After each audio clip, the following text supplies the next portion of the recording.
Bonjour à tous à Dub Nation, on y est, le retour de la NBA et du Warriors Basketball approche à grands pas. Et c'est donc l'occasion pour Splashpod de réaliser la grande preview de cette saison 2025-2026 pour nos Dubs. Au programme du jour, un bilan de la Free Agency avec les départs et les arrivées, le point sur l'effectif à ce jour. On va aussi se demander quel sera l'apport de nos nouvelles recrues.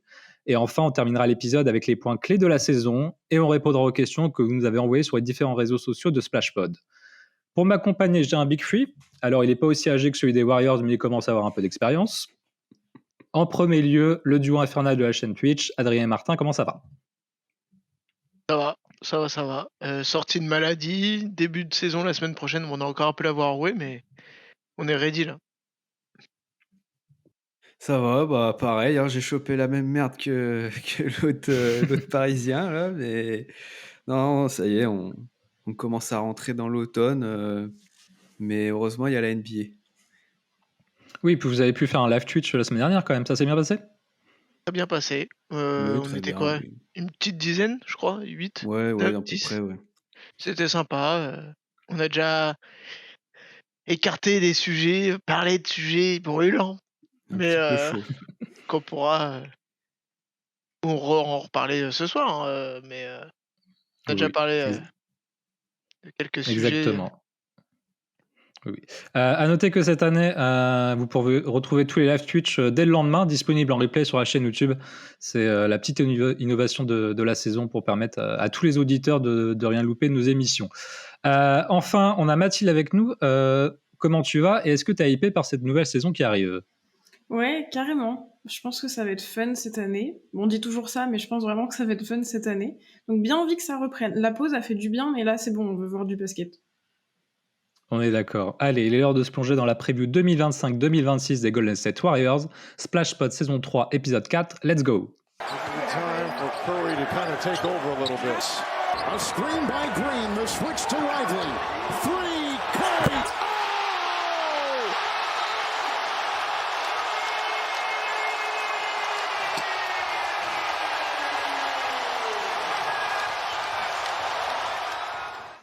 4 mois, c'est ce qu'il aura fallu pour que le feuilleton Kuminga arrive enfin à sa conclusion et que les Warriors puissent compléter leur effectif pour la saison à venir. On va faire le point tout de suite sur les départs, qui sont assez peu nombreux finalement. On a un tableau d'ailleurs pour le récapitulatif. Et comme vous pouvez le voir à l'écran, la seule perte significative finalement, c'est le départ de Kevin Looney, puisque notre soldat de toujours a rejoint Jordan Poole du côté de la Nouvelle-Orléans. Il a signé pour 16 millions sur 2 ans. Bon, on ne pouvait clairement pas s'aligner. Hein. Non, bon après, de toute façon, oui, c'est vrai qu'à ce tarif-là, c'était un peu compliqué de garder Kevon, vu la flexibilité qu'on avait. Et puis surtout que c'était un profil qui était plus nécessaire pour le roster, hein. On en parlera dans la suite de l'épisode. On est parti sur d'autres profils. Ça fait un petit pincement au cœur quand même parce que le Loon, il est là depuis déjà très longtemps et il a connu beaucoup d'épopées victorieuses et c'est un élément assez majeur, on va dire dans l'état d'esprit. Parce que voilà, c'est surtout ça qui représentait, c'était l'état d'esprit et un joueur qui était toujours disponible et qui se battait quoi qu'il arrive, peu importe la situation ou les blessures. Donc c'est vrai que là-dessus, il va nous manquer. Après, sur l'aspect basket spécifiquement parlant, un peu moins. Les autres sur Kevon ? Ouais, bien résumé. Le Il a tout rond-point, dit. il a tout dit. Le rond-point de Golden State s'en va. Voilà. Sacré rond-point. Mais content Ouais. qu'il retrouve Jordan Poole, ça c'est cool. Ouais. La belle racketisation. Jordan Poole qui aura enfin des écrans potables a priori. La balle perdue Oui. pour Alex Sarr. Alex Sarr, oui, effectivement. Mais ils ont déjà commencé à faire des split action, là j'ai vu en pré-saison avec Kevin Looney et Jordan Poole. En tout cas, on n'est pas les comment dire, on fait pas un podcast sur la Nouvelle-Orléans, mais la Nouvelle-Orléans qui avait dit qu'il voulait entourer Zion et lui donner du spacing. Ouais. C'est mal barré. Kevin Looney, c'est un putain de spacing quand même. Hein. Ouais. Voilà. Ça dépend quel spacing tu parles. En tout cas, sa voix dans le vestiaire et son leadership vont sûrement un peu manquer, ça c'est sûr.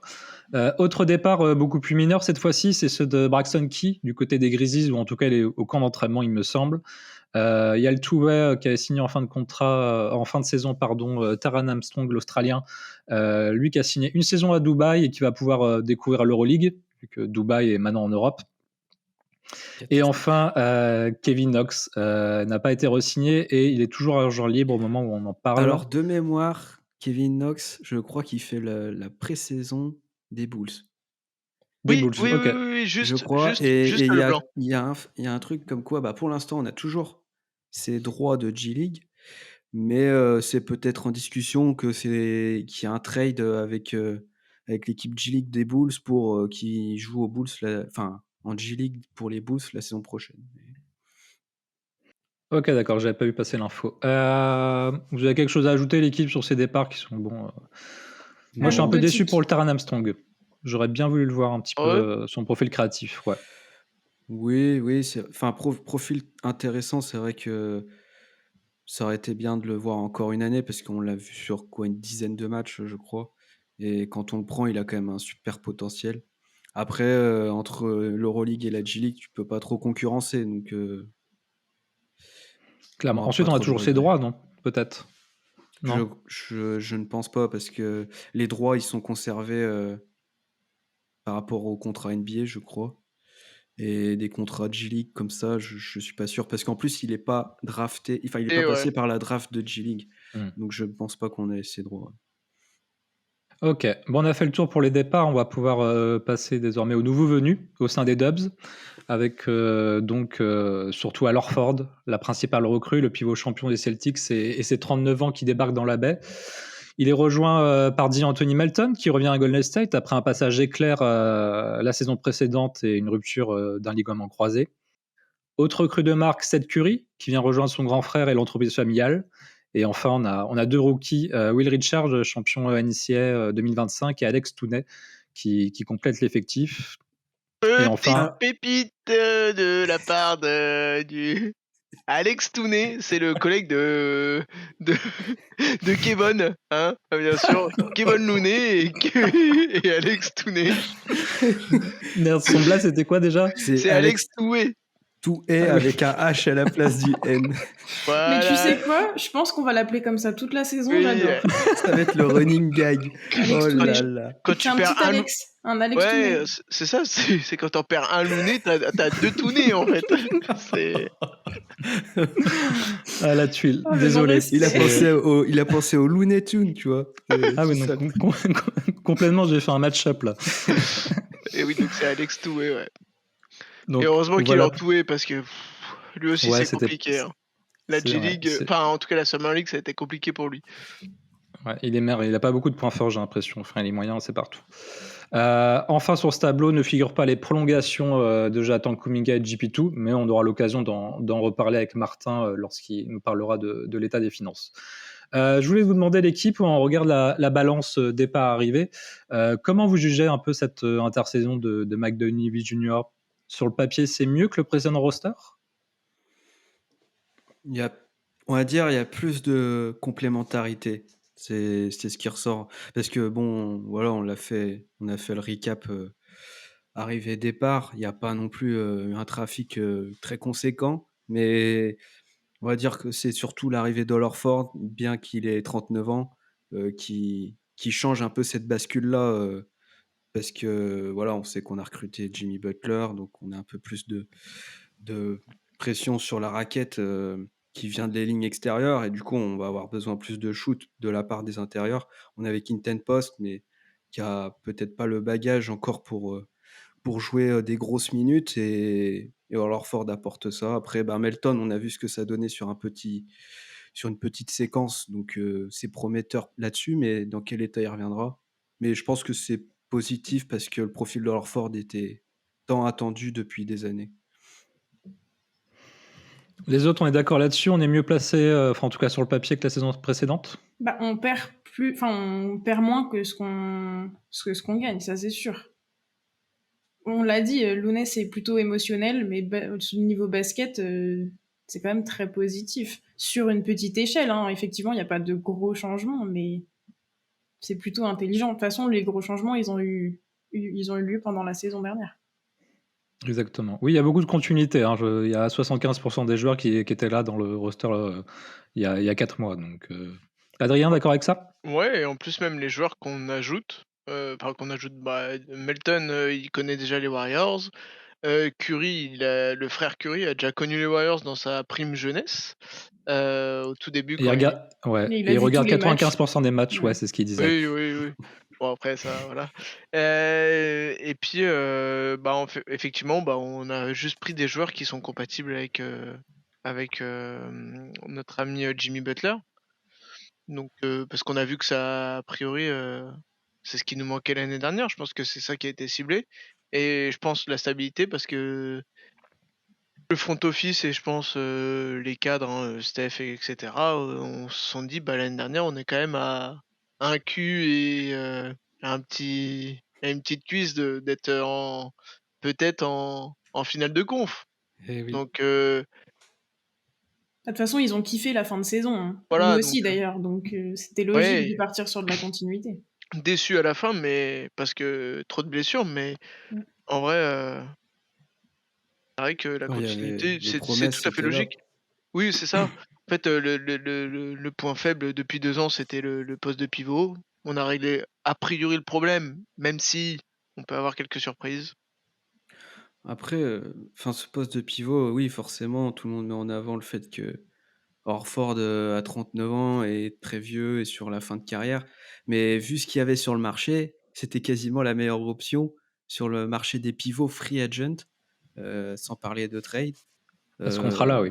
Et il faut rappeler qu'Horford, il a 39, mais les 3 dernières saisons, il s'envoie encore 25 minutes par match sur 60-65 matchs. Donc, Ouais, 27-28 même. voilà. Très bien. On va pouvoir enchaîner, Martin? C'est ton moment. C'est l'heure de parler dollars, là.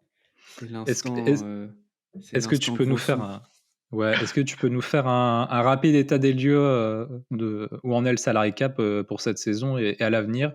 Et peut-être parler, du coup, de la prolongation de Jonathan Kuminga qui était tant attendue. Oui, donc là, pour reprendre, on va dire au global, donc là, pour l'instant, sur, ce que vous voyez à l'écran pour ceux qui sont sur YouTube, on a le payroll, de cette saison, donc avec l'effectif. Alors, on a Seth Curry qui est intégré, avec son contrat, de training camp. Il fera partie du roster après en cours de saison. Hem, du coup, on a toujours Steph qui est là avec, un énorme salaire. Je crois que c'est le plus gros salaire de la NBA sur la saison, hein, à Oui, comme depuis 3-4 ans, 59,6. là. Jimmy, forcément avec ses 54, Draymond avec ses 20, quasiment 26. On a Jonathan Kuminga du coup, qui a été, prolongé cet été, on va en reparler, qui prolonge du coup sur 2 ans.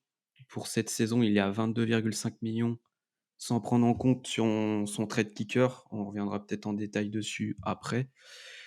Moses Moody avec son nouveau contrat qui démarre cette saison à 11,6 millions. Bud Hill toujours là avec ses 9,2. Al Horford qui arrivait cet été, donc 5,7 millions, c'est, l'exception de la mid-level, enfin la mid-level exception, qu'on a pu utiliser. Qui nous hard cap du coup, c'est Konapron. On terminera là-dessus, une fois qu'on aura fini le roster. Pods en troisième année de contrat rookie. Gary Payton II qui a prolongé du coup pour une année au contrat minimum à 3,3 millions. À noter que le contrat minimum dans le salary cap, ça compte pour 2,3. Melton aussi, re-signé, donc enfin signé cet été, qui a signé sur 200, donc avec une année, plus en option en deuxième saison, 3 millions. Trey Jackson Davis, troisième année de contrat rookie aussi, comme, Pods. Guy Santos, dernière année de contrat, c'était une team option qui a été activée, tout comme Quinten Post, donc les 2 sont autour des 2 millions. Et puis on a le rookie Will Richard qui a été signé sur 4 ans, donc c'est l'exception du second tour, qui permet de signer des joueurs de second tour sur plusieurs saisons. Will Oui et c Richard qui c va compter que pour 1,3 million la saison, en première année. Oui, et tu fais bien d'en parler de cette exception à 4 ans parce que généralement pour les profils du second tour, c'est un contrat de 2 ans à peu près, comme on peut le voir avec Guy et Quinten Post, parce que par exemple, on va le voir dans le salary cap pour les années à venir. Quinten Post, là, il est déjà free agent la saison prochaine, par exemple. Oui, alors le savoir que Quinten Post, on a pu le signer que sur 2 ans parce qu'on l'a signé en courte saison. Il était two-way contract et on l'a converti en courte saison. Du coup, en convertissant un joueur en two-way contract, on peut que l'avoir sur 2 saisons. C'est pour ça que ouais, ça nous a bloqué pour pas le signer sur plus longtemps parce que nous, ça aurait été plus intéressant de l'avoir sur 3-4 ans à petit salaire vu son profil, comme on a pu le faire avec Trey Jackson-Davis. Et du coup, juste pour finir sur ce tableau, c'est qu'on a le visu du coup sur les différentes aprons. Donc oui, en utilisant le mid-level exception, on est hard cap au second apron qui est du coup à 207 millions. Et là, on a un roster cap qui est à 205, 206 millions. On a 2 millions Martin, sous le second apron. ce que engage le second apron si on le dépasse par rapport au pic.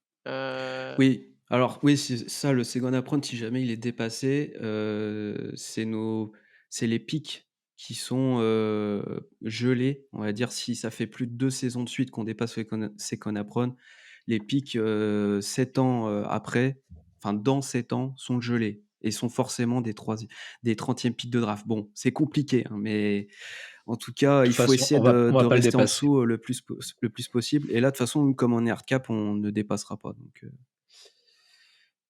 Très bien.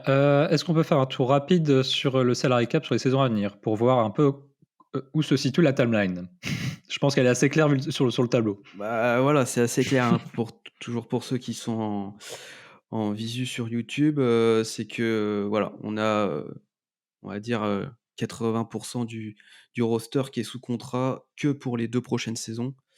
On a, du coup, Steph, Jimmy, Draymond, qui sont alignés. On a Kuminga qui, du coup, a la team option, sur la saison 2026-27. Il y a que Moses Moody, Bud Hill qui a une player option et Will Richard qui sont en contrat pour 2027-2028. Donc voilà, on peut dire qu'on a quand même un gros cap space pour le futur, mais l'année prochaine, on est quand même assez blindé, hein. Il y a un créneau de 2 ans, clairement. Voilà. Martin, est-ce qu'on peut revenir, un peu plus en profondeur, sur le cas Kuminga qui a traîné pendant tout l'été sur la prolongation? On a un tableau donc, d'ailleurs c'est les tableaux qu'on a utilisés, c'est de JSWCBA. Allez suivre sur le compte Twitter notamment, ils vont très en profondeur, sur le salary cap, ça peut aider à comprendre certaines choses et on a, les différentes offres qu'a reçues, Kuminga de la part, du front office cet été et les offres aussi, de sign and trade, des d'autres équipes.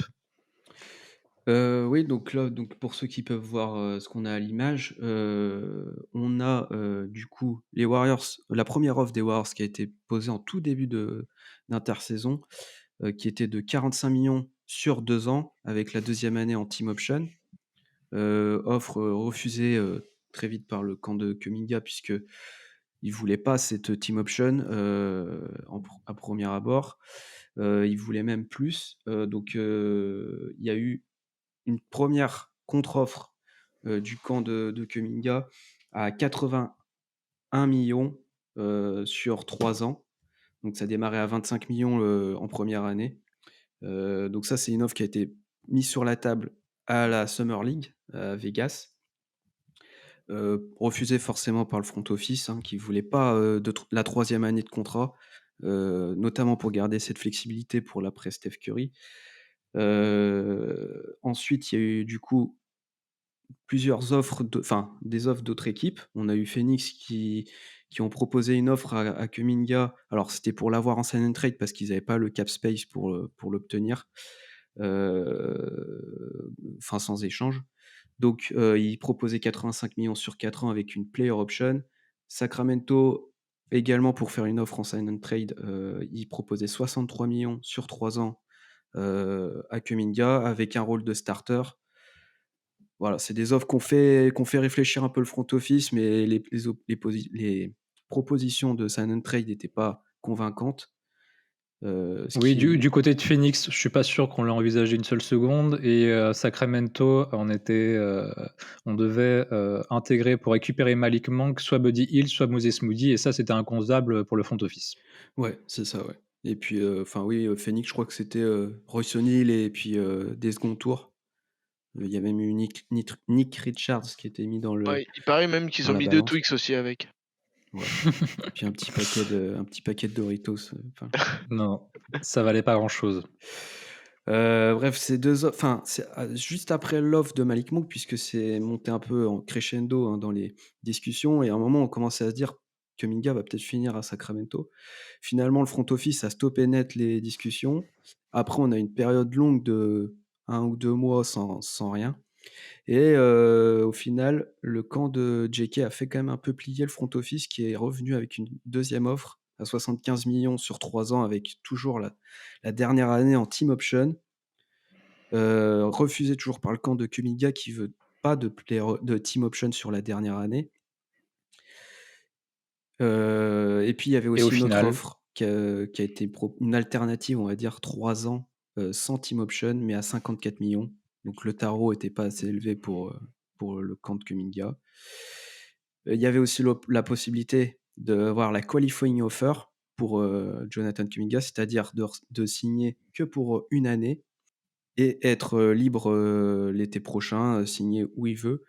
Ça, c'était un peu, on va dire, l'argument du camp Kuminga pour négocier. De dire, je c'était le prendrai cauchemar cette un peu du front option-là. office, oui. Voilà. Il y avait une no trade clause dans ce contrat-là. Que 8 millions pour des potentiels trades en courte saison, c'était très compliqué. Donc finalement, les deux parties se sont mis d'accord au tout dernier moment, juste avant la deadline. Le Donc le camp dimanche. d'entraînement avait commencé sur un contrat de 46,8 millions sur 2 ans, avec une team option finalement sur la deuxième année. On est revenu au point de départ. Mais c'est une offre, on va dire, un contrat qui permet aux Warriors de garder la valeur pour un potentiel trade, et au camp de Kuminga de potentiellement être rapidement sur le marché. Voilà. Désolé un peu pour la longueur, mais il fallait un peu résumer tout ça. Oui. Sur ce mano à mano, là, c'est plutôt le front office qui a gagné la bataille. Qu'est-ce que vous en pensez? Bah clairement, hein. Ils ont eu leur team option, ils sont contents. Hein. Je pense qu'ils ont cédé, le camp Kuminga a fini par céder. Ils n'ont pas vraiment eu le choix. Oui et non, parce qu'en vrai, franchement, si... En fait, le camp Kuminga, je pense qu'ils n'ont pas voulu prendre le risque de passer sur 20 millions. Enfin, sur 13 plutôt, on va dire. Parce que c'est quand même 13 millions. Parce qu'il y a les Sur blessures. 40 même. Hein. Non, parce qu'il y a une team option, donc tu sais pas... Oui, mais... Ouais. Tu sais pas ce que tu vas signer après. Imagine, il fait une saison dramatique. Il signe que 10 millions l'année prochaine, enfin, ou dans 2 ans, je veux dire. Bref, c'est de l'hypothétique, mais ouais, je pense que Kuminga a cédé, mais je pense aussi que de l'autre côté, le front office, ils se sont dit, faut pas non plus qu'on fasse trop les cons, parce que si on arrive parce que ça a été signé le dimanche de mémoire, et le Media Day, c'était le lundi. Non, Non, ça a été signé le lundi. ça a été signé après, ça a été signé le mardi. Non, il y avait même pas Mike au Media Day, du coup. Ouais. Oui, et je pense qu'ils se sont dit, bon, au bout d'un moment, faut qu'on fasse une offre, faut qu'on trouve un terrain. En fait, je pense qu'au bout d'un moment, ils se sont juste dit, on se met sur la table, il faut qu'on trouve, on sort pas de cette salle tant qu'on trouve pas un truc, parce que du côté des Warriors, si JK a accepté la qualifying, comme a dit Martin, ça mettait toute la flexibilité qu'essayent de garder les Warriors depuis 2 ans, mise à mal, puisque la no trade clause plus 7 millions, donc tu récupères pas grand chose en joueur. Et en plus, tu donnes la main à Kuminga, ce qui était absolument pas la volonté de. Donc je pense qu'en vrai, je pense qu'ils ils sont allés jusqu'au bout. Je pense que les deux côtés étaient. Mais au final, oui, je pense que la situation arrange quand même les Warriors. Oui, c'est clairement le front office qui l'emporte, parce que, bon, franchement, à 2 semaines de la deadline, personnellement, je pensais que le camp de Kuminga avait pris la main, parce que il y a eu cette offre à 75 millions des Warriors qui montrait quand même la tendance que, on va dire, cette qualifying offer, elle a fait quand même un peu trembler le front office, hein, parce que ça aurait pu vraiment être le drame. Et le camp de Kuminga a bien joué dessus parce qu'ils ont laissé vraiment entendre qu'il allait la prendre si ça bougeait pas. Mais au final, c'est le front office qui l'emporte parce que c'est la même offre que l'offre de base à 1,7 million près. Et 1,7 million, ok, c'est pas rien, mais Bah, c'est le salaire par rapport au contrat qui a été proposé de base, c'est pas un gros pourcentage. Donc forcément, le front office l'emporte. Le 1,7 million, c'est juste le contrat de 7 en fait, que tu peux pas signer directement et que tu signeras au mois de novembre. Oui, c'est vrai. C'est vrai qu'on est parvenu dessus, mais du coup, c'est vrai que on a que 2 millions sous le second apron, et du coup, 2 millions, c'est pas un contrat minimum, c'est moins qu'un contrat minimum, et du coup, il va falloir attendre autour du 11 novembre, parce que le prorata qui reste de la saison va permettre de cette Curry de signer pour 2 millions, les 2 millions qu'on a d'espace, quoi. Oui, il sera disponible qu'à partir de la mi-novembre. À noter, juste pour finir sur Kuminga, du coup, le contrat qu'il signe, il y a le trade kicker de 15%, qui signifie s'il est tradé en courte saison, il va avoir une hausse de 15% sur son salaire de cette saison. Ça comptera en salaire récupéré par l'équipe qui le récupère en trade, mais ça ne va pas compter en salaire de chez nous, quoi, qu'on récupère. Et pour finir, Clairement. moi, ce que j'ai vu, ce qu'on a entendu là, c'est que Kuminga était très soutenu par Steph, Dre et Par les cadres, Jimmy sur sa négociation en mode fais ton truc et voilà, après on verra ce qui arrivera. Mais ça, je pense que ça, il y a deux visions. Parce qu'il y a la vision en mode il est soutenu et il est tenu par les cadres et que les cadres sont encore avec lui, ce qui est bien. Mais il y a aussi une autre partie qu'il faut voir, c'est que je pense que les cadres, ils savaient que tout le monde était signé. Et dans le front office, tout le monde savait qu'on avait déjà Horford, on avait déjà Melton, etc. Parce que je pense que ça aurait pas été la même chanson si, par exemple, je sais pas, Horford, il avait 2 ans de moins et qu'il valait, au lieu de valoir 5 millions, il en valait 10, quoi. Oui, il y avait pas trop de monde dessus, quoi. Ouais. Il y avait l'assurance de voir ces gars-là signer. Oui, on est contre le tampering en NBA, pardon, mais on sait bien que dans les échanges, plus ou moins, ça faisait 4 mois qu'on savait que Melton, Horford allait signer, etc. Après, mais même Mike avait dit qu'en fait, il était détente tout l'été, quoi. En gros, ils attendaient que JK signe, mais eux, ça faisait des mois qu'ils savaient que c'était tout réglé, en fait. Ça sirotait du cocktail. Bon, tu parlais d'Horford, Adrien. On va pouvoir aller plus en profondeur maintenant sur les nouveaux venus et notamment leurs contributions potentielles qu'ils peuvent apporter à cet effectif. Et donc, on va commencer par Horford, la grosse recrue de la Free Agency. À quoi on peut s'attendre comme impact pour le pivot dominicain de 39 ans? Un magnifique shoot, de toute beauté. Non, je rigole. La gestuelle n'est pas magnifique, mais ça met dedans.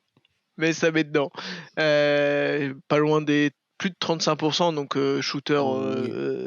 Non, mais parce que le 35%, c'est souvent le gap entre, pour un pivot, quand tu shootes à plus de 35-36%, c'est que t'es solide, surtout sur Al Horford qui en prend 5 de moyenne, je crois, surtout aux Celtics parce que ça bombarde. Non, il nous apporte du spacing, de l'expérience évidemment à 39 ans, du QI défensif, du QI offensif, et un peu de rim protection parce que il a encore des bonnes cannes, je trouve. Alors sur le switch, ça peut être compliqué, mais pas plus qu'un Looney ou un poste. Voilà. Donc voilà ce qu'il va nous apporter. Les petits défauts, quid des blessures et est-ce que le capot ne va pas fumer cette année? Parce qu'il tient encore sur les dernières années, mais est-ce que la 39e sera pas celle de trop? C'est la question que tout le monde se pose. Ils vont suivre en tout cas le plan qu'avaient fait les Celtics, pas de back-to-back, et on repose sur certains matchs. Voilà. Il fait, sur les 3 dernières saisons, il fait 63 matchs à peu près de moyenne. À 25 minutes. À 25 minutes. 28. Sur les 3 dernières saisons, c'est 28 minutes. Et Et le pourcentage à 3 points, monsieur, c'est 40,9 sur les 3 dernières saisons. Ouh! Ouais. Tu vois, Ouais, il a je la 35-36 voyais la à 30. dernière, oui. Moi, je Mais le voyais à 36 la dernière. ouais, dernière, voilà, ouais. parce que pour moi, de mémoire, il était à 38. Mais c'est bien, il a fait sa saison d'armes l'année dernière, là. Hop, ça va remonter cette année. Il a un record à l'Orford en plus en playoff. Est-ce que vous l'avez? Moi, je regarde pas les Celtics. Hein.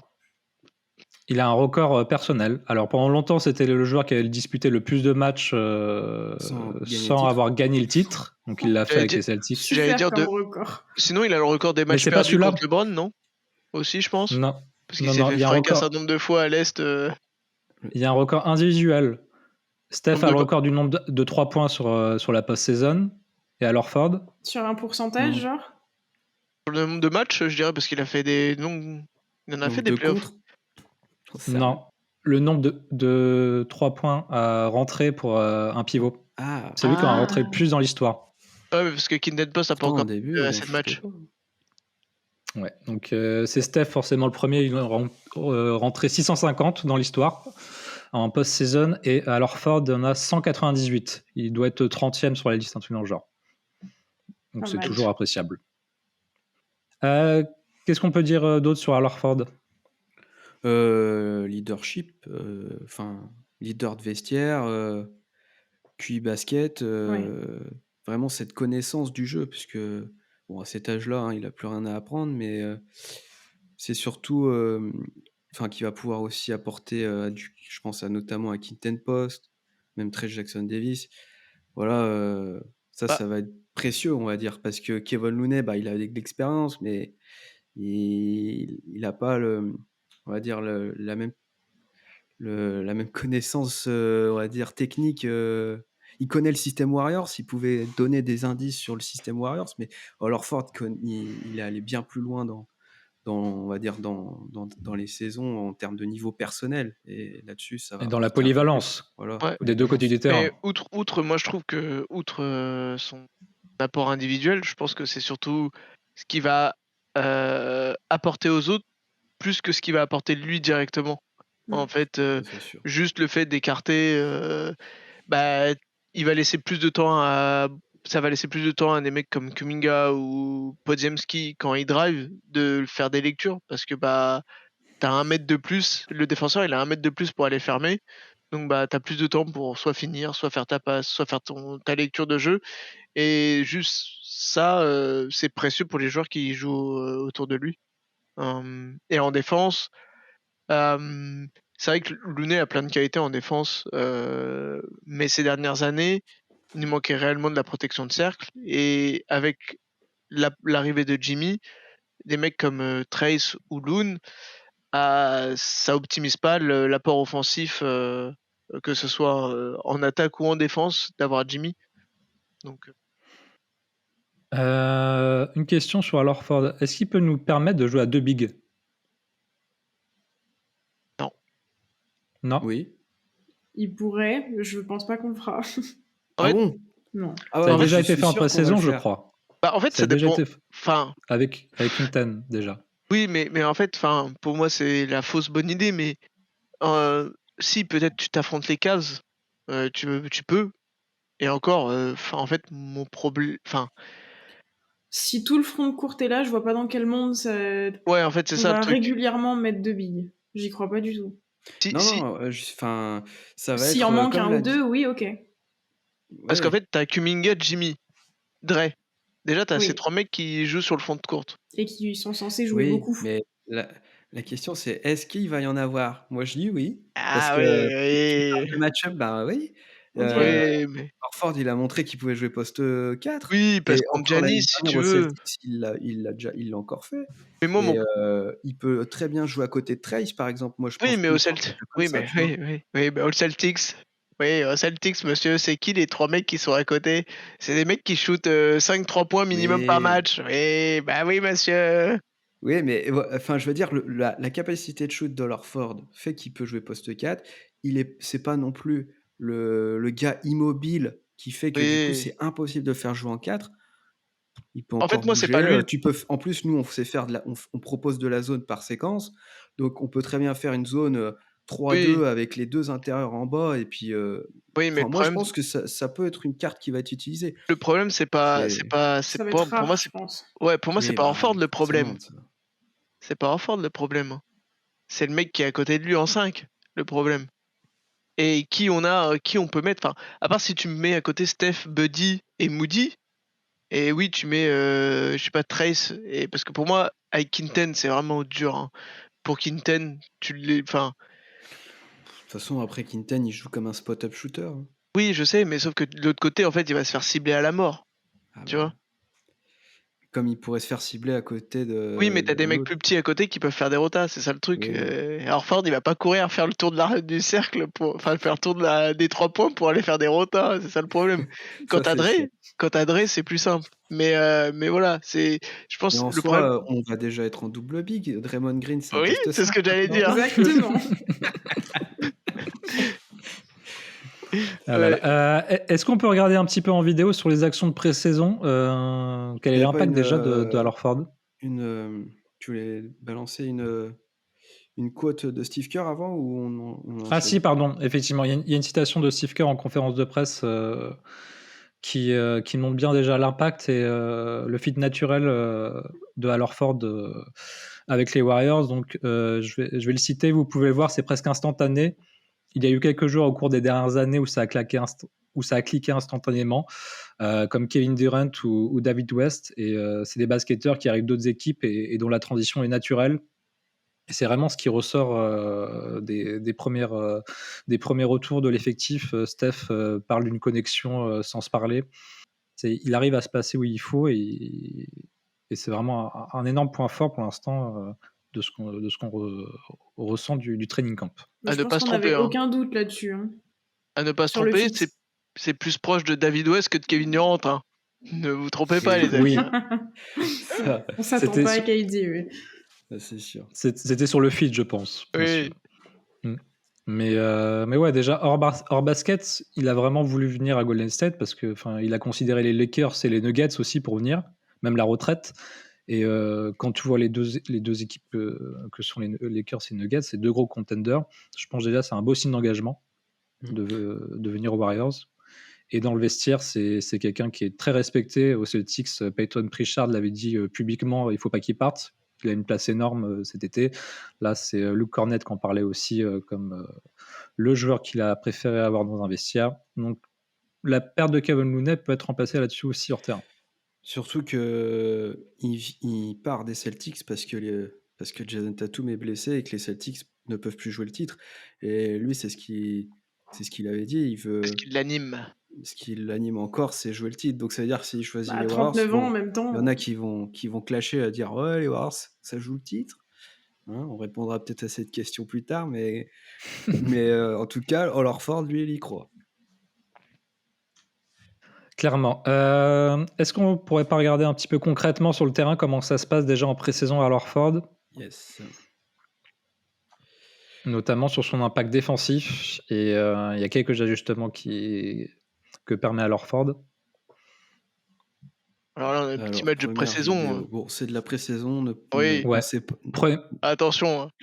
Premier ne- match contre les Lakers bis, quoi, vraiment. Ouais, ne vraiment, regardez pas le nom des joueurs. Hein, c'est juste pour regarder les déplacements des nôtres.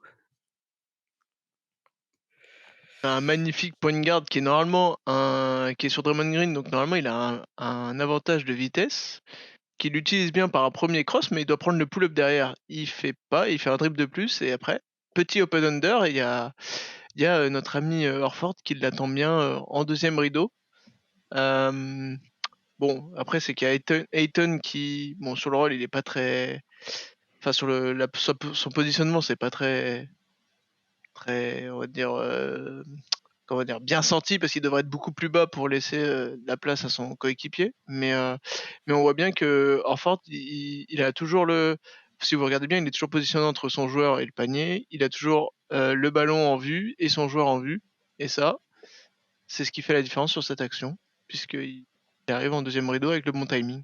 Ça permet, Ouais. ça permet à Draymond de bien rester sur le porteur de balle sans trop s'occuper d'une défense sur une autre couverture et du coup Horford s'occupe du second rideau Donc c'était une bonne action. Ah oui, vraiment, c'est les 2 points, quoi. Draymond qui a son poste naturel au poste 4 et donc qui peut reprendre un petit peu là, il prend un peu de risque sur la défense individuelle Ouais. parce que derrière, il y a la dissuasion avec Al Horford. Malgré qu'il a noté que le meneur, là, quand il fait son cross, il fait un dribble de trop et il doit pull-up avant, mais bon. Il doit pull-up là, au moment du cross où Draymond Green, il fait changer ses appuis, mais bon. Il perd ses appuis aussi. Voilà, ouais, je sais pas ce qu'il prend. C'est un mec qui va retourner en G-League, donc bon aussi. Voilà. Allez, on peut passer à la séquence suivante. Ouais, on peut enchaîner. Sur la deuxième vidéo, où là, il y a 2 extraits en défense sur les pick and roll. Le blitz sur Bronny James Jr., bien sûr. Même pas. C'est juste avant. Encore le même meneur. Non, juste avant, juste avant, c'est... Voilà, on voit bien... En vrai, bon, ça a noté qu'il y a un manque de spacing des Lakers sur le blitz, et après, normalement, il y avait un... Parce que si tu remets au début, ils voulaient faire un espèce de Spanish, les Lakers, si vous regardez bien. Non, pas Bronny, parce que ça, on s'en fout, c'est juste pour montrer la trappe. Mais regardez l'action d'après, voilà. Vous voyez, il y a Dalton Knecht qui est en plein milieu de la raquette, parce qu'en fait, normalement, il doit faire le pic du picker sur Al Horford, et il sera pas fait. Donc le pic du picker, c'est en gros, vous voyez, comment il s'appelle? Oh, de la fatigue. Gortat. Ayton. Non, Ayton qui doit roll. Et normalement, je pensais que tu disais Gortat Sprint. Okay. En fait, comme la défense de Horford il est assez haut, en fait, normalement, là, Dalton Knecht, soit il prend l'aspiration du roll et Ayton va tamponner Jimmy pour que Knecht soit open, mais comme il monte super haut, Horford, Dalton Knecht, il s'écarte. Et du coup, il n'y a pas cet effet soit de stun du défenseur, et du coup, la lecture la lecture du meneur est pas très bonne non plus. Et Jimmy voilà, et bien le drive, quoi. Voilà, et Jimmy il est super bien placé parce qu'en fait il évite que Ayton puisse prendre l'intervalle. Il y a Dalton Knecht qui est mal placé parce qu'il devrait être du coup 1m50 à droite, du coup plus à 45. Et mais sinon voilà, la couverture elle est bonne, on surcharge côté ballon, et voilà, il se retrouve un peu trappé, sans spacing. Et après, Dre dans son meilleur... un joli close-out. Voilà, dans son meilleur les close-out. Et après Buddy qui finit par la petite interception. Oui, voilà. Un peu risqué si vous voulez mon avis, parce que ça, c'est Luka ou James Harden, les bras ils montent comme ça, hop, et là c'est 2 points. Mais en tout cas, cette vidéo qui a montré un peu la versatilité en défense sur pick and roll de Al Horford. On a une troisième vidéo pour finir. Est-ce que, pour juste conclure, c'est ce qu'arrive pas à faire par exemple Post, c'est ce que fait Horford là, c'est qu'il arrive à super bien gérer la distance entre le défenseur, donc le meneur qui prend l'écran, et à ne pas être trop haut ni trop bas pour pas être en retard. Et ça, c'est pas facile à faire. C'est pas facile à faire. La dernière action, c'est pourquoi on l'a pris. Voilà, monsieur, avec cette finition peu orthodoxe. Pick and pop avec Patoche. Et on rappelle, c'est un mec qui a commencé sa carrière en même temps que... Enfin, je crois que même en même temps que LeBron, ou même avant, donc bon. Et là, on a le placement sur la zone qui est parfait de Horford 2008. Qui vient en second couteau pour bloquer l'accès au cercle. Et puis après, on a la fin de l'action avec Moses. Si on revient en détail, donc on a la première action offensive avec Pat Spencer qui était à la création, qui prend du coup un écran, mais en fait un peu un faux écran de Horford. Et ça, c'est quelque chose qui fait très bien aussi, parce que on peut parler de la pose d'écran classique et on prend le contact, on ressort, etc. Horford a cette faculté aussi à effacer très rapidement son écran pour tout de suite se placer à 3 points, ce qui permet de gagner une demi-seconde et tout de suite avoir le shoot. Parce qu'en effaçant, en fait, là, on n'a pas de Spencer qui va tout de suite prendre on va dire qu'il va attaquer l'intervalle. Attaquer l'intervalle et surtout concentrer l'attention de Jackson Hayes. Et du coup, il va pouvoir ressortir. Et là, la demi-seconde qu'a gagné Horford sur l'écran glissé, lui permet d'avoir 1 mètre de plus pour shooter, dans un fauteuil, grand ouvert. avant que Après, Jackson Hayes revienne. on peut souligner l'énorme défaut, c'est que bon, Hayes, il est en drop et Oui. en plus, comment dire? Gabe Vincent prend l'écran en dessous, donc en fait, tu dois juste switch en fait, sur la fin. C'est une consigne quand tu C'est drops juste comme ça. super mal défendu, quoi. Oui, voilà, Oui. parce que Clairement. ils doivent juste Bah, switch. après Jackson Hayes quand tu Oui, voilà, voilà. tu sur Jackson Hayes quoi, j'ai envie Ouais, de te voilà. dire, Mais bon, faut noter, le shoot est open, le shoot est mis. C'est ce qu'on voilà, veut. c'est ça. Et puis de toute façon, là, on parle d'un pick and roll avec Pat Spencer, hein. Oui, Donc ce sera parce Steph que Steph Curry, Curry, Jimmy Butler, là, voilà, tu peux hein. pas, tu défends pas en drop, monsieur, hein. Bah, et si, Et tu peux ensuite, essayer. Bah, ils ont essayé les Celtics d'ailleurs il y a 2 ans. Bah ouais, oui, il Horford doit être d'ailleurs, il content, en a moi. bouffé Alors, du museau, le du drop. Horford. Ah oui, bah, là, il doit être content, là. Plus besoin de drop, là. Et la deuxième Et action, ouais. c'est sur une zonasse avec le double pivot de Martin. On voit, non, ouais, oui, avec Quinten. Mais Quinten, du coup, on est en 1-3-1 là sur cette zone. Oui. Quinten qui est sur une aile. Bon, d'ailleurs, hein. Et là, on voit Jackson Hayes qui est en ligne de fond et qui va remonter pour aller poser un écran. Et alors Ford qui garde forcément sa position dans la raquette puisqu'on est en zone. Et puis ensuite, vas-y, Adris, tu veux enchaîner. Bah après petit écran, là si on regarde juste, on va focus sur Horford parce que c'est la base. Là en vrai, Gabe Vincent il attaque bien parce que du coup il attaque le milieu et du coup quand Hayes va roll, il va être open, ce qui va se passer.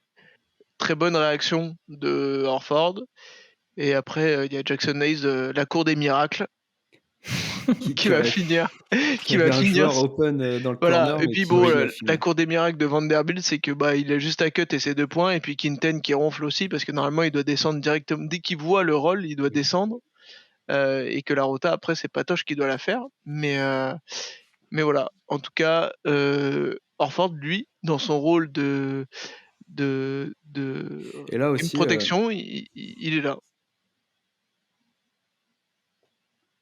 Et la pas à cour des retrouver le miracles nom. continue avec Jackson Hayes qui tente Et l'interception. c'est vrai que sur la dernière action, quand on voit, il y a action défensive, Horford qui arrive en trailer au milieu du terrain et on voit en fait aussi Horford, il va nous apporter là-dessus parce que c'est un joueur qui sait, qui va pouvoir tout de suite s'adapter au système Warriors dans les mouvements, les coupes et cetera.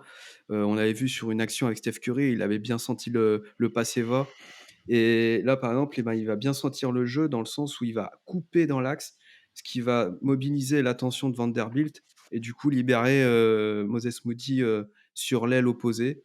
Et là, du coup, on a Pat Spencer qui fait la bonne lecture. Bon, qui est pas loin de se faire intercepter par le retour de Jackson Hayes, mais sur le principe de jeu, c'est bien joué. Et après, bah, c'est un 3 points ouvert pour Moses Moody, quoi. Exactement. Je pense qu'on a fait le tour sur Bigal, mais Oui. c'est prometteur, quoi. Faut la santé, mais il C'est ça. apporte des choses des deux côtés du terrain qui nous manquaient depuis plusieurs années, quoi. On va pouvoir enchaîner avec le frangin Curry qui nous rejoint. On en pense quoi après 2 saisons où il était un peu empêtré dans la médiocrité du côté de Charlotte? Bon, très vite, on Bon, peut le faire très vite. c'est pour faire plaisir à Steph, hein. Et voilà. Alors, Non, mais c'est pas une critique quand je dis ça, mais c'est mais c'est Non, mais c'est un shooter en fond de banc qui nous servira forcément à des moments, mais c'est pas la recrue de l'été. Faites pas genre.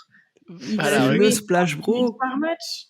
Ah bah là, c'est le Non, en plus, oui, non, c'est sûr qu'il va pas, je sais même pas Mais- s'il va jouer dans la Mais il va rota. avoir des moments trop chouettes quand ils vont être ensemble sur le terrain. Ça va être rare, mais ça va être trop bien. Mais ça va être rare. Faites pas genre. Mais non, Oui, mais c'est vrai, non, mais t'as raison. Moi, je pense déjà, Je veux dire, les si deux. c'est pas le frère de Steph, jamais il est dans l'effectif. Mais jamais. je suis pas sûr. Oui, non, si. Parce que j'avoue, enfin, en tout cas, il va vraiment nous servir. Ça, j'en suis convaincu, parce que ça reste un shooter élite qui est quand même 7e all-time au pourcentage à 3 points en carrière, faut le rappeler, hein. Et puis les Steph deux. est 13e, bon, pas le même volume, mais voilà. Et Seth Curry, c'est quand même un joueur, on l'oublie trop souvent, parce que là, il est sorti des radars, il a fait 2 ou 3 saisons à Charlotte. Bon, voilà, Bah, personne c'est s'intéresse quoi vraiment aux saisons de Charlotte dans le sens Ouais. où ils font pas les playoffs, parce que voilà, il y a d'autres choses à suivre. Mais, euh, mais Seth Curry, il joue quand même plus de 20 minutes en moyenne en carrière par match, et il a joué dans des équipes qui jouent les playoffs. Il a joué à Portland qui a fait une finale de conf contre les Warriors. Il a joué à Dallas. Il a joué à Philly. Et à Dallas, il porte beaucoup la balle et il est plutôt bon. Dans la rota top 7, quoi, top 7, top 8. Donc, je pense que s'il nous manque des joueurs, il pourra forcément se rentrer dans la rotation sans problème parce qu'il apporte son shoot, parce qu'il a le QI basket et que 15 minutes de Seth Curry, c'est pas négatif, quoi. Ça sera les matchs où les back-to-back, les matchs où il manquera un peu du monde. Quand tout le monde sera là, il va pas ou peu jouer. Oui, par contre, c'est sûr. Parce que défensivement, vous voyez Steph Curry, vous lui enlevez des centimètres en moins, des kilos en moins. Et des cannes en moins, donc il reste plus grand chose en défense. Hein. Est-ce qu'on peut le cacher sur un terrain, Seth ? C'est ça le souci. En fait, tu l'entoures bien. On a caché Jordan Poole, j'ai envie de te dire. Oui, non mais tu peux toujours cacher quelqu'un. Le seul problème, c'est que en NBA aujourd'hui, qui est de plus en plus physique, etc. Nous, avec nos 39 ans, avec des mecs de 39 ans, de 37, etc. Est-ce que mettre un Seth Curry en plus à côté? Il a 35 en plus, lui. Ouais, il a 35, il est pas si jeune que ça. Non, mais par contre, un jour, par exemple, où Buddy n'est pas dedans au niveau du shoot, ou qu'on voit que Brandon, c'est compliqué, il y a moyen que vraiment Steve l'appelle du banc et le tente sur 5 minutes. Et s'il met 2 shoots, une passe D, il va lui dire ok, c'est toi qui feras la deuxième mi-temps, par exemple. Franchement, il a trop, on est d'accord, il a le profil du mec qui rentre, boum, il met 3 points en 2 minutes. Ah vas-y, chaud, gars, t'es chaud, vas-y, reste sur le terrain. En fait, c'est l'inverse en fait, c'est le pendant offensif de Gary Payton. Ce que Gary Payton a été il y a 2-3 ans. Où en vrai, il rentrait, il faisait 2 inters. Pas du tout dans le même aspect, par contre. Enfin, pas du tout dans le même style. Mais oui. C'est pour ça que j'ai dit le pendant. Ouais, c'est vraiment l'inverse. Du coup, ce sera au niveau offensif. Parce que je pense que le front office est venu le chercher. Parce qu'ils ont vu que, en vrai, avec tous les gens qu'on a, Jimmy, Moody, Dre, Kuminga qui peut défendre, Gary, Melton, il s'est dit allons chercher un mec qui peut nous mettre des shoots compliqués et créer pour soi-même aussi. Parce que Seth, il peut créer son shoot tout seul. Il y a un autre point faible, par contre, c'est sur le box score. J'ai partagé ça à l'écran. Vous avez remarqué quelque chose sur la ligne des starters ou pas? Oh putain. Ouais. Oui, il y a un petit ST pour Curry. Ça fait mal. Curry. Le 5 Curry. Oui, c'est qu'aux Warriors, tellement qu'il est vénéré, les mecs ils l'appellent 5 Curry. On a passé à un stade. Bon, attends, toi qui gardes le numéro 30. Oui, parce que là, si tu vois 31, tu comprends plus rien. Ça pourrait arriver dans la saison. Ouais, mais ce sera pas ST du coup. Franchement, Seth Curry qui a essayé d'acheter le numéro 30 à Steph. Bon, je pense que là, tu fais la balance entre les deux. C'est vite répondu. Clairement. Je pense qu'on a fait le tour pour l'entreprise familiale. On va pouvoir peut-être évoquer rapidement le retour de Melton, un contrat minimum. C'est super, non ? Il faut. Trop cool. Et on verra comment il revient, avec ou sans le genou. Ce sera pas tout de suite. Non, novembre, il me semble. Autour du 20. Il va rater le début de saison. Alors, c'est pas précisé pour l'instant combien de temps. Je pense que le mois d'octobre, c'est déjà sûr. Ouais. Oui, novembre, décembre, on verra. Moi, je pense mi-novembre, quelque chose comme ça, je pense. Début novembre, mi-novembre.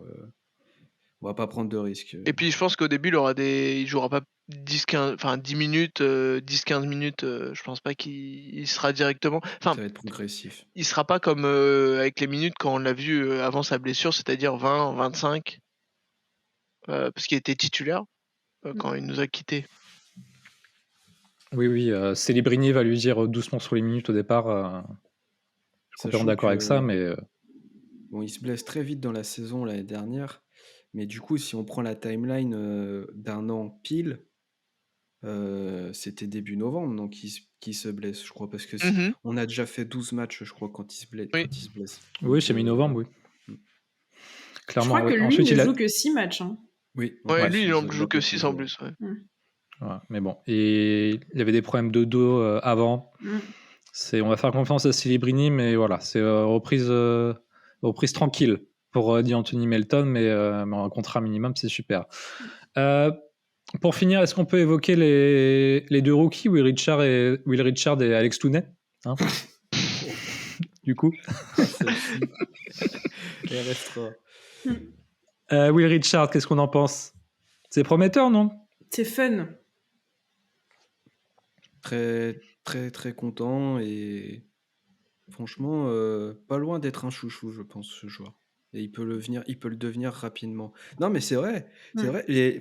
Honnêtement, quand on revient en arrière, la draft de Pods et TJD, on sentait qu'il y avait déjà un petit quelque chose. Bon, finalement, c'est pas non plus le joueur majeur, mais ça a été tout de suite, dès sa saison rookie, un joueur surprise.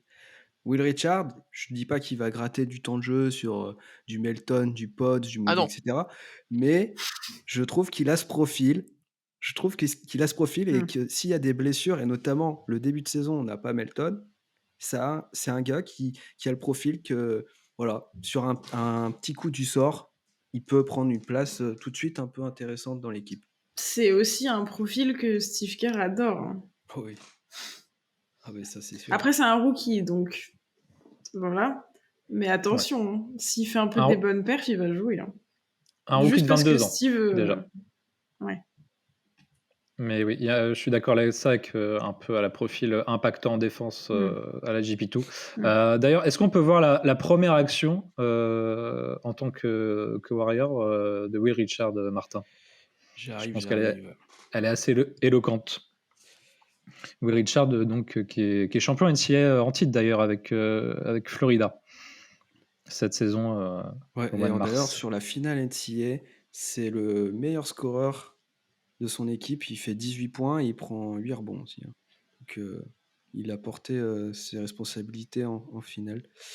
Bon, bah, c'est parti pour la séquence. Allez, tac.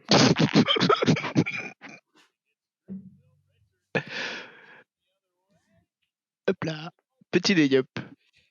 Oui, mais c'est surtout pour la première action en tant que Warrior, petite pickpocket. Et ça, Steve, il voit ça, je pense qu'il a des frissons partout. Après, c'était Robert de la Conta des Spurs aussi qui jouait. Mais doucement avec la Conta, tu vas en vexer. Hein. Et Alex Tooney, du coup? Ouais, non. Alex Tooney. Ouais. Alex Tooney, il est très loin. Il est loin de la NBA pour moi. Bah, en fait, c'était un joueur très prometteur en Australie qui finit. Australie. Oui, bah NBL, ils ont sorti des joueurs. Il y a des Enfin, ça reste un championnat étranger maintenant reconnu pour sortir des joueurs. Après, bon, c'est un joueur polyvalent qui a quand même plus une qualité défensive et un peu de playmaking, puisque c'est un ailier, hein, c'est un poste 3. Mais il manque de régularité sur son tir extérieur, il manque de physique, énormément de physique. Ouais, explosif. Il explose au contact. Donc, en fait, pour moi, c'est un projet. C'est un projet comme on a fait avec Guy Santos par le passé. Il va falloir qu'il fasse 1 ou 2 saisons complètes à Santa Cruz. Et... Lui, pour le coup, on le voit pas du tout jouer. Enfin, oui, on a du mal à croire qu'il arrivera à gratter des minutes. Hein. Agree. Clairement. On a fait le tour sur les apports potentiels de nos recrues. On va se retrouver tout de suite pour évoquer maintenant les points clés de la saison des Warriors.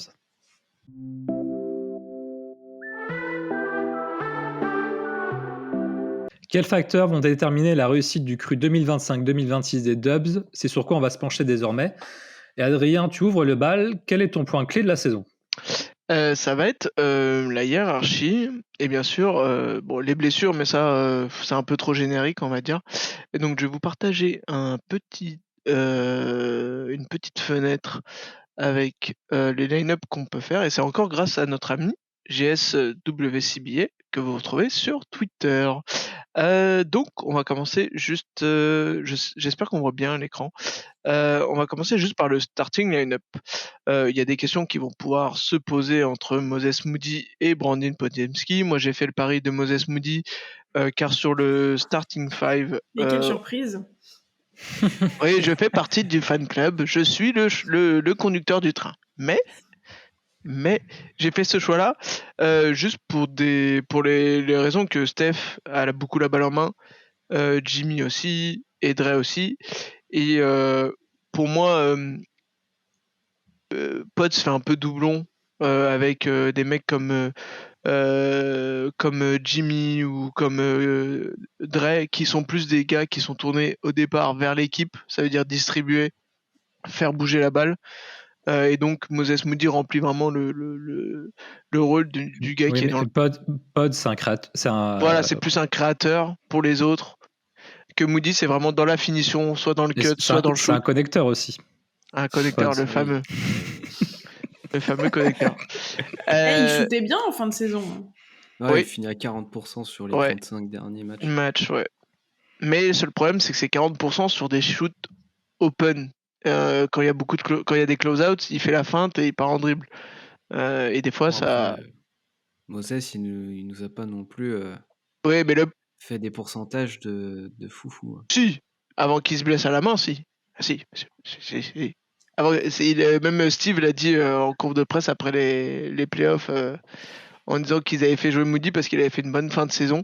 Oui, non, mais ça, c'est sûr. Et au shoot, et que bon, ils l'ont fait jouer parce que voilà, ils voulaient continuer sur le momentum. Mais que normalement, ils auraient pas dû. Donc, bon, il sait faire bench unit, mais ça, pour moi, c'est les 5 joueurs qui joueront majoritairement en sortie de banc. Alors, pas tous ensemble, bien sûr. C'est ta rota de 10, oui. C'est ma rota de 10. Alors, pour moi, même, c'est une rota de 11. Parce que si on s'attendra après sur la colonne de droite, sur les minutes. Donc, Brandon, pour la création, pour ce qu'il a fait déjà dans la continuité de ce qu'il a fait l'année dernière, hein, c'est-à-dire porter la balle, essayer de faire jouer les autres. Melton pour la défense, forcément. Buddy qui nous a été quand même qui a fait une première partie de saison un peu catastrophique, mais une seconde partie de saison où défensivement il a su s'améliorer et il a mis beaucoup plus dedans. Malgré que je crois qu'il a fait sa pire saison à 3 points. Ouais, une des pires, ouais. Des pires, je crois, chez nous, mais bon.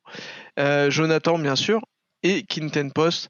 Alors, Quinten Post, je vous ai dit tout à l'heure que c'était une rotation à 11 parce que je pense que pour moi, ils vont se partager les minutes avec Trace. Donc voilà, ça, c'est les 10.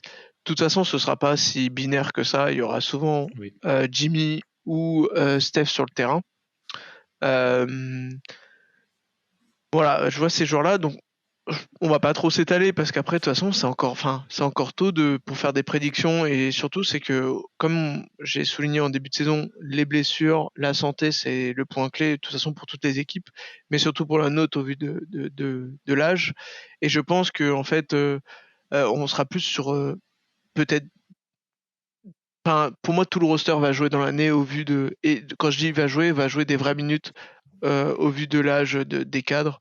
Donc, ça, c'est vraiment. Les Guy Santos, JP2, etc., voilà. Ça aura des minutes. Hein. Voilà, exactement. Donc là, on passe à la. Bon, classique, je me suis pas trop mouillé sur le temps de jeu de Steph Curry qui joue entre 32 et 33 minutes. Ça, c'est le classique. Peut-être si ça se passe bien, un peu moins, si ça se passe un peu moins bien, un peu plus, comme on a vu l'année dernière, où c'était plus que moins. Jimmy aux mêmes alentours, parce que bon, Jimmy, il faut se rappeler qu'il fait une grosse fin de saison l'année dernière, il se blesse, mais 2 saisons avant, il avait un peu de mal physiquement, donc je pense pas que, connaissant Steve Kerr, je pense pas qu'il va trop pousser. J'ai mis 28 minutes à Draymond Green parce que j'aimerais bien le voir un peu moins jouer. Pas parce que il est mauvais ou quoi que ce soit, c'est juste parce que on a JK, on a Moody, on a maintenant Trace aussi qui va jouer avec Horford et Post. Donc je pense que entre Jimmy, Moody, Kuminga et nos 2 pivots, je pense qu'il y a moins besoin de tirer sur la corde sur Draymond Green que ce soit au poste 5 Ouais, et justement, le point important, c'est Draymond, il passait la saison dernière plus de 50%, je sais plus exactement, 55-60% de ses minutes au poste 5 sur la saison. Là, 28 minutes sur le poste 4, Bah, il en joue peut-être 10, tu vois. là, j'ai mis même 5. En fait, ce serait. Ok. Je réfléchissais vraiment. Il peut faire 10 minutes en première mi-temps. En fait, 5 avec Horford, 5 avec Kinten, tu vois. Vraiment. Et la deuxième mi-temps, un peu plus, où il joue avec la closing line-up. Ça, je peux vous la montrer. Je l'ai mis là en bas à gauche, où j'ai fait. Hop, excusez-moi. Steph, Brandon, Moses, Jimmy, Draymond Green. Je me suis pas trop non plus mouillé. Excusez-moi les amis. C'était notre closing line-up de l'année dernière. Sachant que Brandon et Moses sont les 2 joueurs qui sont potentiellement changeables avec JK ou avec Al Horford. Ford. Voilà. Sachant que Ou même, et même, Steve Kerr, ouais, vas-y. et même dans très loin, tu peux voir Melton s'il revient bien. Ah oui. Oui, ça c'est sûr que Melton, il pourra être dans l'équation par la suite. Et même du coup, ce 5-là, Steve Kerr l'a même mentionné comme potentiel aussi 5 de départ, parce qu'il Ouais, avait bien fini la saison dernière. Et pourquoi pas démarrer avec ce 5 et faire une rotation rapide derrière, avec Al Horford qui rentre rapidement. Et en fait, c'est juste pour garder l'équilibre. Bon, après, sur le papier, je préfère quand même qu'on commence en tradi avec Al Horford. Mais Je pense que ça va dépendre de comment il veut répartir les minutes de Horford, en fait. oui, c'est ça, oui. et Mm. avec qui? Bah, Ouais. Ce qui est génial avec Al Horford, c'est qu'il permet plein de combinaisons différentes. Vraiment. Exactement. Moi, je suis pas fan du starting five parce que si c'est le jour claquette, il S'il va prend pas 2 fautes défendre. d'entrée en Voilà, plus, il va, Ah, bon, voilà, vas-y. il va t'as tout Flemme. dit. il va T'as tout t'envoyer dit. 2 parpaings, une passe dans les tribunes et 2 fautes. Terminé, Mm. bonsoir, t'es à -10 et t'es content. Et ton plan, il tombe à l'eau direct. Voilà. Mais et après, ça peut être les soirs où Draymond Green est ultra focus, il te met 2-3 points et voilà. Mais je préfère la stabilité. Je suis un homme comme ça. Voilà. Voilà. Et rapidement sur les minutes des role-players. Les minutes de role-player, Moses Moody autour des 25-26 minutes. Brandon 28, je crois, je crois que l'année dernière, il était à 25 de mémoire ou 26. Mais en fin de saison, il jouait plus 30 que 25. 13, je lui ai mis 9 minutes parce que j'ai fait les calculs parce que une rotation sur un match, c'est 240 minutes allouées. Et donc, effectivement, si je lui mettais 10 minutes, ça faisait 241. 141. Et ça ne passait pas. Les comptes n'étaient pas bons. Ah oui. Donc voilà, donc pour On moi est dans le 13. détail à Splashpod. Hein. Ah oui, on fait attention. On est à la minute près. Donc 13, ouais, 9, 10 minutes, 9-10 avec Inten, 28 pour Kuminga, ce qui suivrait les minutes qu'il a La joué, progression, oui. la progression, le fait qu'il ait un nouveau contrat, peut-être plus de confiance de Steve Kerr, mais ça c'est pas sûr. Et 20 minutes pour Horford, je baisse un peu ses minutes parce que il a pris une année de plus. Et surtout, c'est que au vu de ce qu'on a dans l'effectif, on n'a vraiment pas besoin de forcer avec lui au niveau des minutes.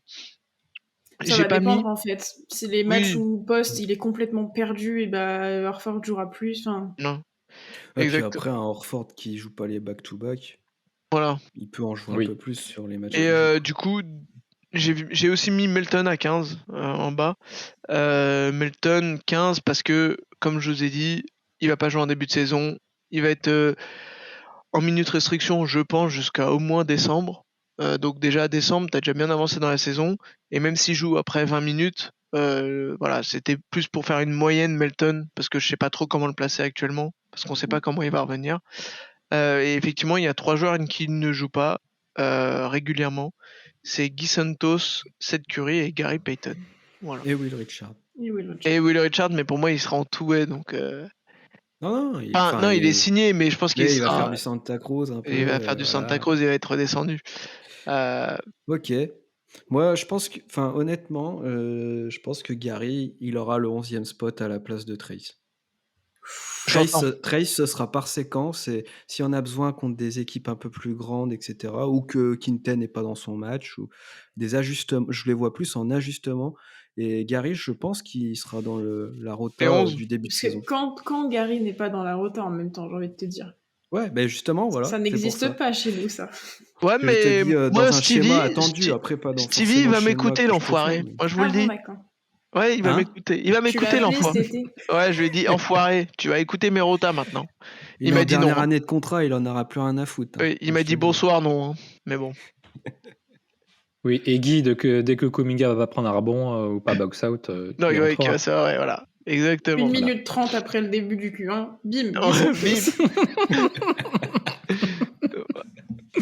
Ok, bah non, mais moi je suis globalement d'accord. Hein, et de toute façon, tu as montré qu'il y avait vraiment beaucoup de possibilités de combinaison à venir. Et ça va venir au fil du temps. On est bon, je pense, sur la hiérarchie. Quelqu'un voulait ajouter quelque chose? Ah si, on peut écouter Steve Kerr. Tiens, qui peut ajouter, il peut nous aider Oh, Oui, c'est vrai. sur notamment le poste 2, sur le shooting guard et la place de Pods. I can't say that yet. You know, we've got to see where we are. I mean, Brandon's going to play a ton.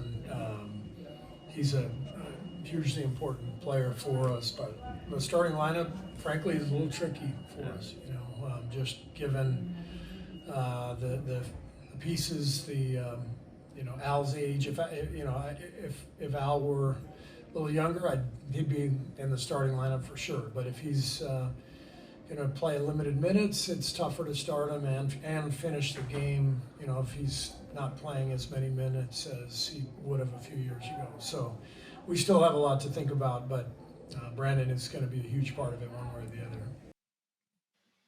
Voilà, cette déclaration de Steve Kerr qui dit... Il est quand même bien d'accord avec gros, nous, hein, finalement. Qu'il en sait rien pour l'instant. Donc voilà pour la hiérarchie. On va pouvoir enchaîner avec le deuxième point clé de la saison selon Splashpod, et c'est Mathilde qui va nous le donner. Ouais, moi j'ai choisi le spacing.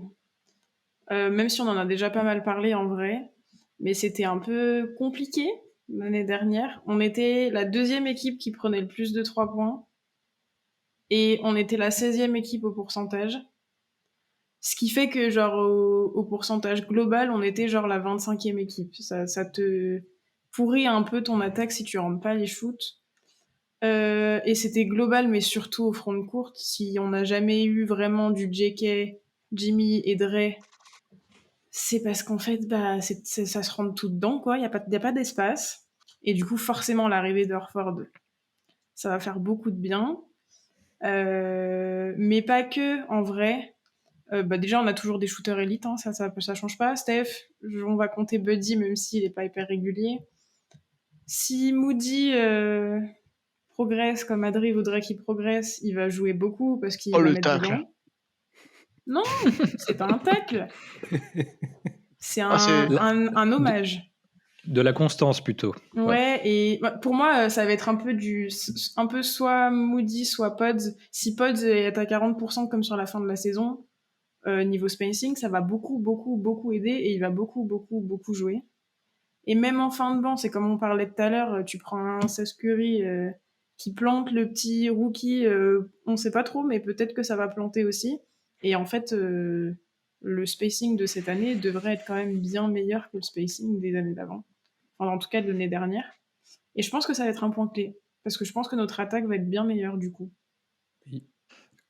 Clairement, le spacing des Warriors, on peut même aller plus loin que ça. C'est le spacing sans Steph, le spacing avec Jimmy, le spacing sans Steph. On a vu qu'est-ce que ça a donné sur 4 matchs la série contre les Wolves.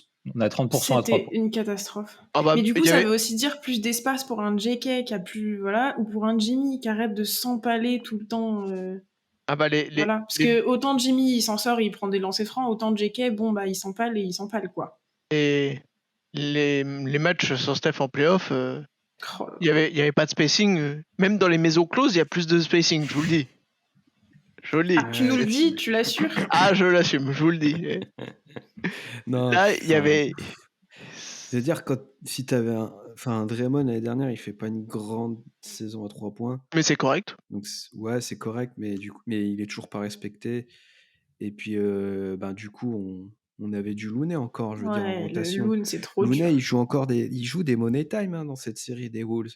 Bon, aussi en partie à cause d'un Draymond qui fait des fautes et qui se retrouve en foul trouble, mais ça, enfin, tu l'as bien résumé, c'est que c'est, on va dire, sur la globalité, il nous manquait vraiment du spacing Là, pour on a être Post en suffisamment année bon en 2, attaque. donc Mm. logiquement qui progresse avec un Al Horford qui va être dans ses oreilles toute l'année là. Et respecter aussi Quinten Post du coup. Bah oui. Et je pense qu'il y a quelque chose que là on pense tout de suite à dire on va mettre plus de shoot, mais peut-être aussi qu'on va en prendre plus de points tout court. Non mais je pense que juste on va peut-être mais on va peut-être prendre moins de 3 points. Parce qu'en fait, des joueurs respectés, la défense, elle met la petite seconde de plus pour aller aider ou la petite demi-seconde de plus pour aller aider. Et du coup, ce qui te permet de mettre des points à l'intérieur beaucoup plus facilement. Et du coup, tu rééquilibres un peu ton attaque. Oui. Et c'est surtout ça qui, je pense qu'il faut qu'on vise, c'est rééquilibrer un peu cette attaque où on shootait par désespoir à 3 points en fait. Il y a moyen qu'on shoot moins mais qu'on soit plus efficace. Mais Exactement. parce qu'on crée plus d'espace. Et donc, normalement, un Kuminga dans une équipe avec du spacing, il est censé s'amuser. Bon, Martin nous en parlera, je pense. Mais après, autre point, du coup, l'année dernière, sur la saison, c'est 46,9% des tirs qui sont pris à 3 points. Mais à partir de l'arrivée de Jimmy, c'est 47,6% des tirs qui sont pris à 3 points. Donc l'arrivée de Jimmy, elle n'a pas changé vraiment la façon de jouer.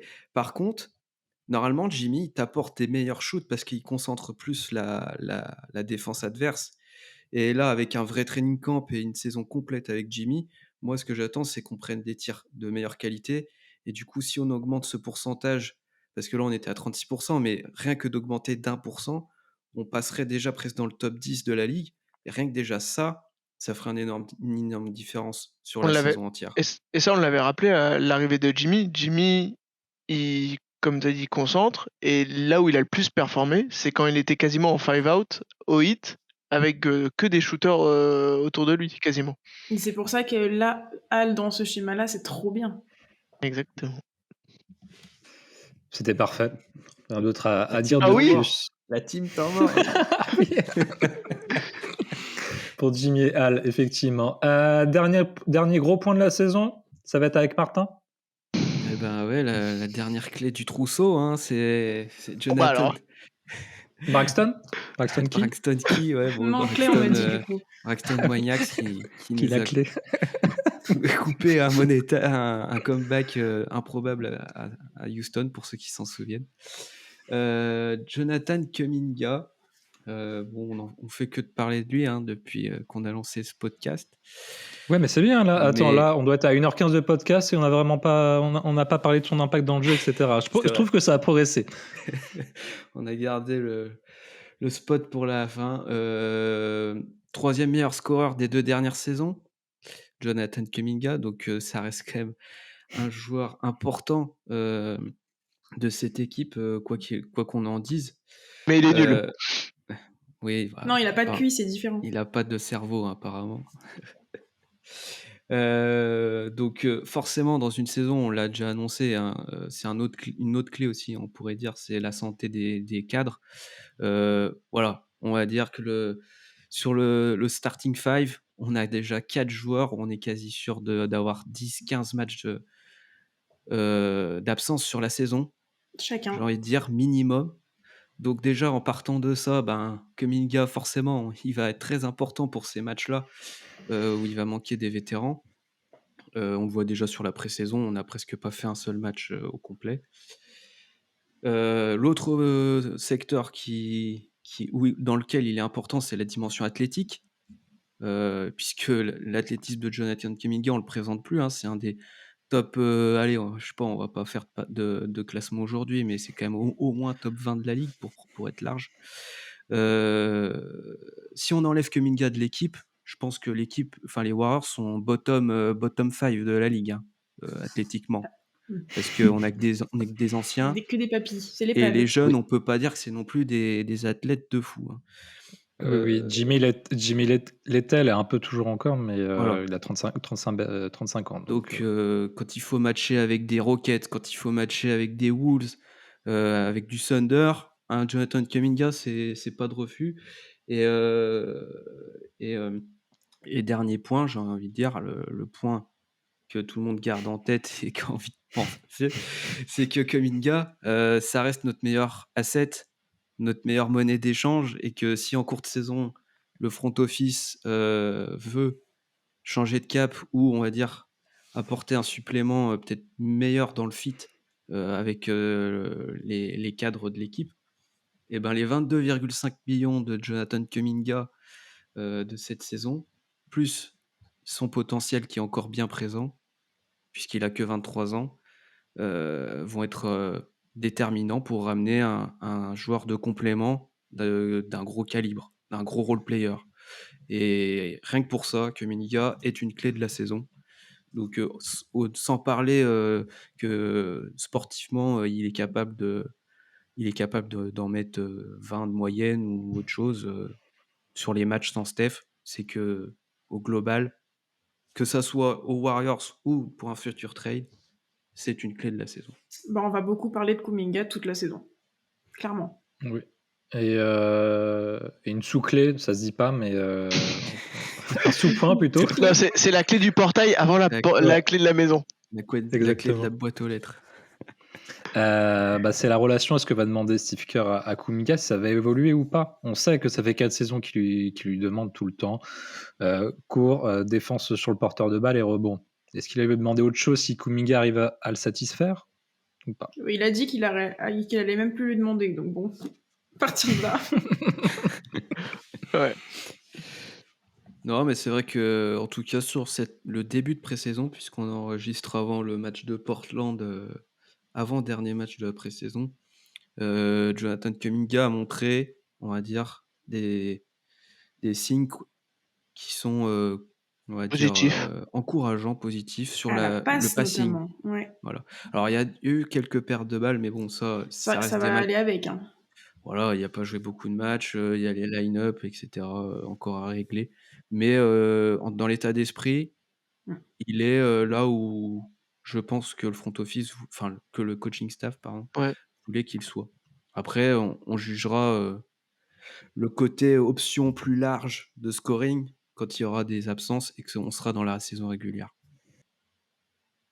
Clairement. On va pouvoir clôturer sur les clés de la saison. Et dernière rubrique de cette grande preview de la saison, c'est les questions des auditeurs qu'on avait demandé sur les différents réseaux sociaux de SplashPod.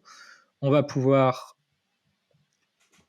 regarder ça ensemble. Alors, première question de Thomas. Quel joueur voyez-vous exploser cette saison? Pour ma part, je dirais Pod, j'espère. Est-ce que vous êtes d'accord avec Thomas? Pour moi, ce qui est drôle, c'est qu'il pour moi, il a un peu explosé l'année dernière, dans le sens où son rôle, il a été énormément étendu par le coaching staff. Alors personnellement, lui n'a pas répondu à 100% à cette, au rôle. C'était quand à un moment on lui a demandé de porter plus la balle, de créer son tir, etc. Et je pense que cette année, je pense que alors lui il pourrait être meilleur dans ce rôle-là, mais je pense pas que du coup il va avoir une explosion tant sur ce qu'on lui demande et ce qu'on attend en fait. S'il met déjà 12 points ou 10 points avec 4 passes dans la saison, enfin 12, ouais, entre 10 et 12 points, c'est déjà, pour moi, c'est une très bonne saison déjà pour lui. Moi, je partirais plus sur Moses Moody aussi. cette saison, parce que... Ah bah, vas-y, c'est bon. Les mecs, ils parlent tous de Moses Moody, c'est bon. On en a déjà parlé avec Martin. On avait dit c'était la saison de Moody. T'étais pas là le jour-là, mais on l'avait dit. Parce que déjà, on l'a vu la fin de saison dernière, il est dans le starting 5. Ouais, moi, si vous rembobinez, je l'avais annoncé déjà.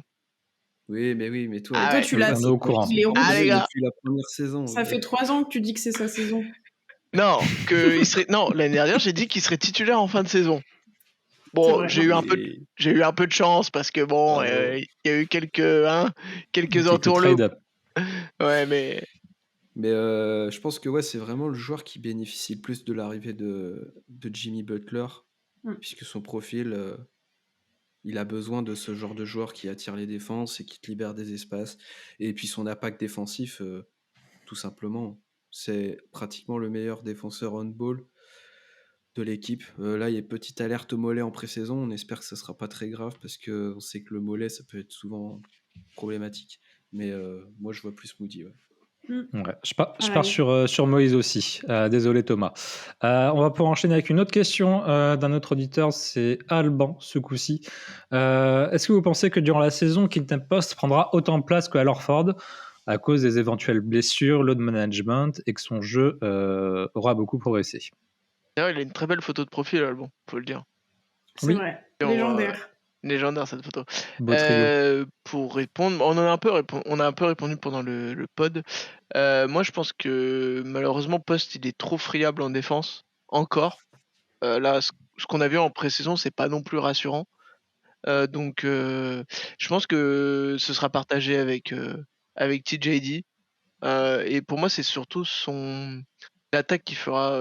S'il met dedans, il aura du temps de jeu. S'il met pas dedans, il aura pas de temps de jeu. Donc déjà, ça le limite pour moi. Oui, autant de place qu'à Horford, non. Non, voilà. Par contre, est-ce qu'il va progresser? Probablement. Hein. Année 2 et avec Al Horford en mentor, ça devrait progresser. Ouais, après, moi je pense que la saison, Quinten Post nous a un petit peu, entre guillemets, il fait partie des joueurs qui ont un peu sauvé la fin de saison avec son profil de shoot. Mais je pense que l'année 2 ne sera pas au niveau qu'on pourrait espérer flamboyante, de Quinten, parce qu'en fait, le profil de Quinten, il n'a pas une marge de progression énorme. Il va pas devenir un intérieur qui défend sur les externes en switch, etc. Donc déjà, défensivement, il est un peu limité par sa mobilité, même si je trouve qu'il a progressé physiquement. Je trouve qu'il encaisse un peu mieux les contacts et il prend un peu mieux ses positions, parce que c'est clairement le point qu'il a le plus travaillé, hein.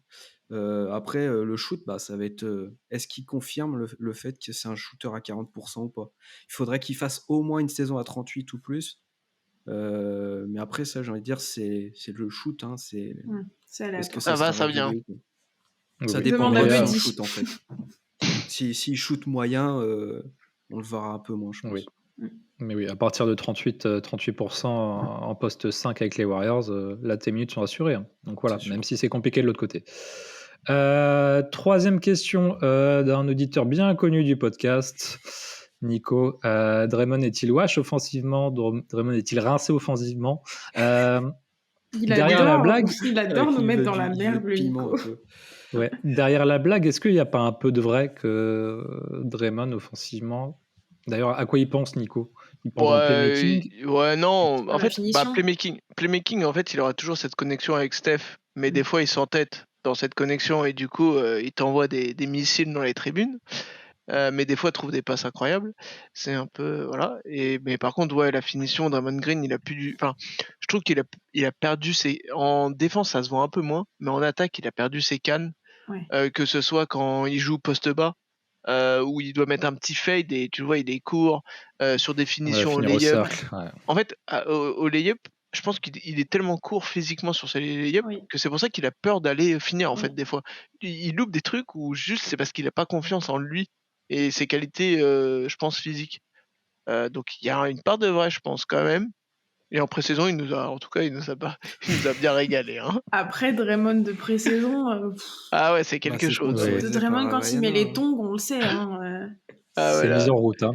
Ah ouais, c'est tranquille. Non, mais oui, c'est.